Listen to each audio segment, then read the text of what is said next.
हम आपको बता रहे हैं कि बीजों का अंकुरण किस प्रकार होता है, सीड्स का जर्मिनेशन कैसे होता है। देखिए, जर्मिनेशन के लिए जो आवश्यक दशाएं हैं, जो कारक हैं, वो 3 कारक होते हैं। जर्मिनेशन के लिए अगर किसी बीज को जर्मिनेट करना है तो अगर उसे उचित मात्रा में ऑक्सीजन, नमी, मॉइस्चर और सूटेबल टेम्परेचर, उपयुक्त तापमान, अगर तीनों दशाएं मिल जाती हैं तो ऐसा सीड जर्मिनेट कर जाता है।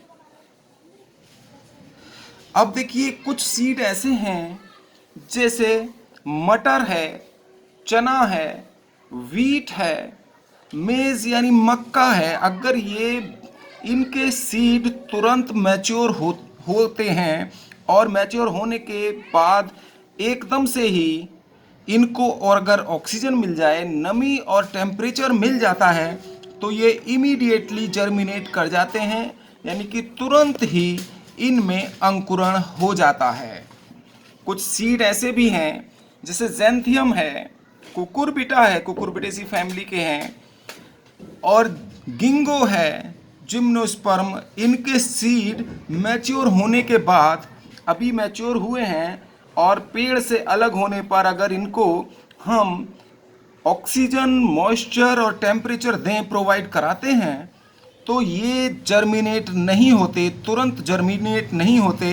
इन्हें जर्मिनेशन के लिए एक काफ़ी समय की आवश्यकता होती है, और ये जो समय होता है सीड को जर्मिनेट करने के लिए या जर्मिनेशन के लिए, उस समय को, जिस अवस्था में ये बीज प्रसुप्तावस्था या निष्क्रिय अवस्था में पड़े रहते हैं, उस समय अवधि को डोरमेंट पीरियड कहते हैं।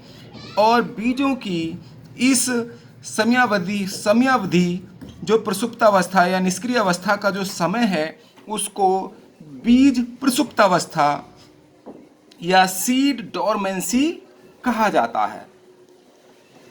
मैच्योर सीड में एक लंबे समय तक जो जर्मिनेशन की कैपेबिलिटी पाई जाती है, इसे हम सीड वायबिलिटी या बीज जीवन क्षमता कहते हैं।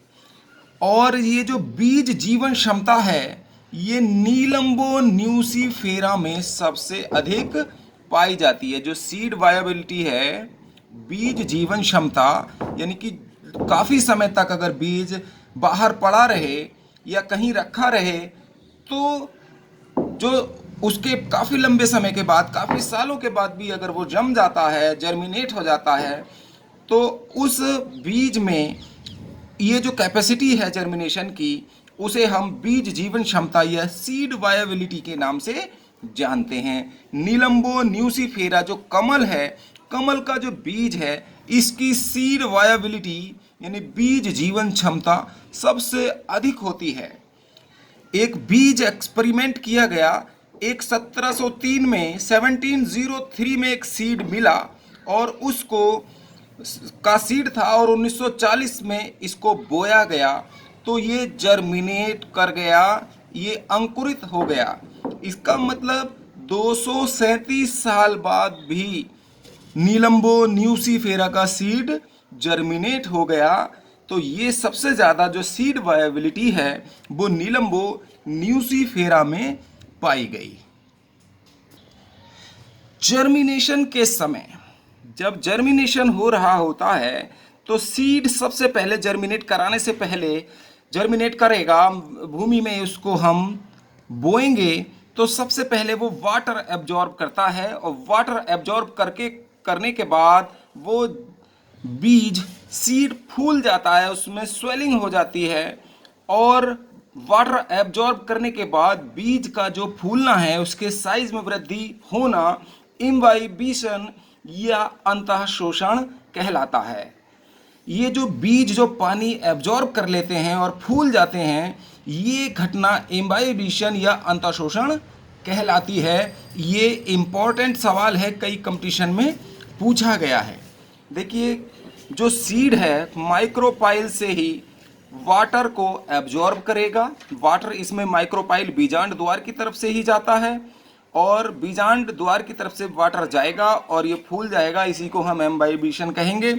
और फूलने के बाद इसका जो सीड कोट है और माइक्रोपाइल से ही रेडिकल निकलता है, मूलांकुर निकलता है, जो बाद में रूट बनाता है। सीड कोट फूलने के बाद ये बीज जब मोटा हो जाता है तो इसका जो सीड कोट है, ऊपर की जो कवरिंग है, जो बीज चोल है, ये फट जाता है, इसमें बस्ट हो जाता है और इसमें से प्लीम्यूल बाहर निकलता है। ऊपर की ओर प्लीम्यूल बाहर निकलता है, प्रअंकुर, जो फिर तना और पत्तियों में बदल जाता है और रेडिकल रूट का निर्माण करता है। रेडिकल से रूट बन जाती है। देखिए, जर्मिनेशन जो है सीड का, वो दो प्रकार का होता है। सबसे पहला जर्मिनेशन है भूम्योपरिक, एपीजीएल, भूम्योपरिक, भूमि ऊपरिक। इससे ही पता चलता है जिस बीज के बीज पत्र, जिसके बीज पत्र भूमि के ऊपर, भूमि ऊपरिक, भूमि के ऊपर आ जाते हैं, ऐसा अंकुरण भूम्योपरिक अंकुरण कहलाता है। ये कैस्टर में हमें देखने को मिलता है, अरंड में, कॉटन में, पपाया, बीन, टैमारिंड, इमली, नीम, गौड़, जो लौकी, तोरई, खीरा, ककड़ी, खरबूज, तरबूज, ये जितनी भी कुकुरबिटेसी फैमिलीज के जो सीड हैं, इनके बीज पत्र जो हाइपोकॉटिल के ऊपर स्थित होते हैं, बीज पत्र कॉटिलेडन्स, वो बाहर आ जाते हैं। इस प्रकार के जर्मिनेशन में जो हाइपोकॉटल लंबा होने के कारण कॉटिलेडन्स को, बीज पत्रों को ऊपर की ओर धकेल देता है। हाइपोकॉटिल जो है वो बीज पत्र और रेडिकल, मूलांकुर के बीज का भाग होता है। देखिए, ये रेडिकल है, रेडिकल से सीड बना है, और ये प्लीम्यूल है, और ये है कॉटिलेडन्स। तो कॉटिलेडन्स और रेडिकल के बीच का भाग ये हाइपोकॉटिल कहलाता है। यही हाइपोकॉटिल क्या करता है, प्लीम्यूल को ऊपर की ओर धकेल देता है। इससे जो इसके बीज पत्र हैं, कॉटिलेडन्स हैं, वो जर्मिनेट होकर बाहर आ जाते हैं। यहाँ से ये रेडिकल निकला और यही जो हाइपोकॉटिल है, जो वो प्लीम्यूल को बाहर की ओर धकेल देगा। तो इस प्रकार का जो अंकुरण है वो भूम्योपरिक अंकुरण कहलाता है। दूसरा अंकुरण है हाइपोजियल अधोभूमिक, यानी भूमि के अंदर ही जिसके बीज पत्र पाए जाएं। ये चना, मटर, मूंगफली और आम, ये जो आम है, चना है, मटर है, मूंगफली है, ये द्विबीजपत्री पौधे हैं। इनमें और जितने भी एक बीज पत्री पौधे हैं, ये अधोभूमिक, जिसके बीज पत्र जमीन के अंदर ही रहते हैं, उनमें ये हाइपोजियल अधोभूमिक अंकुरण देखने को मिलता है। इस प्रकार के जर्मिनेशन में जो कॉटिलेडन्स हैं वो सोयल सरफेस के नीचे ही रह जाते हैं। इसमें जो एपिकॉटिल है, बीज पत्रोपरिक, जो एम्ब्रायोनल एक्सिस और प्लीम्यूल के बीच का भाग होता है, वह वृद्धि करके प्लीम्यूल को ऊपर की ओर धकेलता है।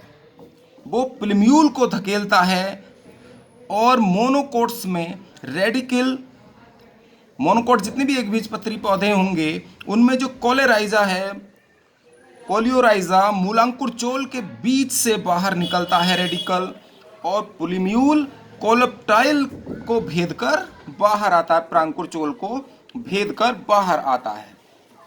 देखिए, इसको दिखाते हैं। ये जो बीज का जर्मिनेशन हो रहा है, रेडिकल यहाँ से माइक्रोपाइलर एंड से निकला, यहीं से प्लीम्यूल, तो प्लीम्यूल के साथ ही ये जो एपिकोटाइल है, ये प्लीम्यूल को बाहर की ओर धकेल देगा और रेडिकल से प्राइमरी रूट का निर्माण हो जाता है। चने का अंकुरण दिखाया जा रहा है।